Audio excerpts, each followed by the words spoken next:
Salut tout le monde! À l'heure où la sonde Parker Solar Probe est en route vers le Soleil, j'ai eu l'idée de cette petite vidéo. Le Soleil émet des photons qui voyagent à la vitesse de la lumière, soit 300 000 km par seconde. Ils mettent 8 minutes pour nous atteindre. Le Soleil nous apporte de la lumière, nous réchauffe, mais également brûle notre peau. Si vous avez la peau aussi blanche que moi, vous connaissez malheureusement bien le phénomène des coups de soleil. Mais est-ce que vous savez à quoi ils sont dus ? Le Soleil nous envoie beaucoup d'énergie sous différentes formes. La lumière infrarouge qui transporte la chaleur, c'est elle qui est responsable de l'effet de serre. La nuit, la face de la Terre à l'ombre n'est plus exposée aux infrarouges, c'est pourquoi la température baisse.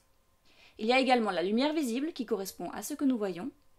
Il y a aussi les ondes radio en faible proportion et les micro-ondes. La lumière UV pour ultraviolet. C'est cette dernière qui est responsable de nos coups de soleil. Ces lumières sont des rayonnements électromagnétiques qui peuvent être décrits en spectre électromagnétique en fonction des fréquences, longueurs d'onde ou énergie.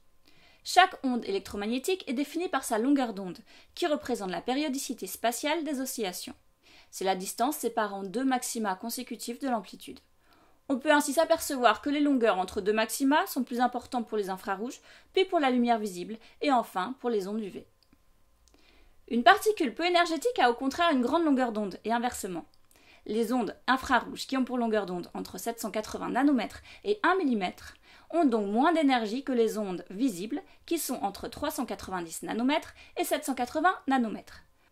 L'onde UV, avec longueur d'onde de 10 nanomètres à 390 nanomètres, a plus d'énergie que la lumière visible. C'est pourquoi elle nous brûle. Les rayons UV sont de trois sortes. Les UVA, qui ont une longueur d'onde de 320 à 400 nanomètres, représentent 95% des UV reçus sur Terre. Contrairement aux UVB, ils sont indolores et peuvent pénétrer la peau très profondément jusqu'aux cellules du derme. Ils accélèrent ainsi le vieillissement cutané. Les UVB correspondent à 5% des UV reçus sur Terre. Ils ont une longueur d'onde de 280 à 320 nanomètres et sont partiellement arrêtés par la couche d'ozone. Mais ils sont responsables de nos coups de soleil. Les deux peuvent être à l'origine de cancers de la peau.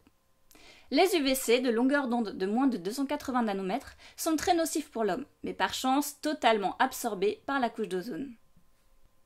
Si on a de la chance, lors de la réception d'UV, notre corps, via nos cellules appelées mélanocytes, produit de la mélanine, un pigment dont le rôle est d'absorber les rayons du soleil. Mais si trop de lumière UV frappe notre peau, elle peut endommager ces cellules et en particulier les kératinocytes situés dans la couche la plus superficielle, l'épiderme, et notre corps réagit. La peau devient rouge et nous brûle.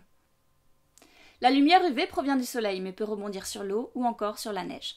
Elle peut également traverser les nuages. C'est pourquoi ici en Bretagne on se fait souvent attraper pensant qu'on ne risque rien sous un ciel nuageux. J'en parle d'expérience. Les crèmes solaires contiennent des produits qui réfléchissent ou absorbent la lumière UV, nous protégeant alors des coups de soleil. Alors si comme moi vous profitez du soleil, n'oubliez pas chapeau, casquette et surtout crème solaire. Bonne fin de vacances à tous!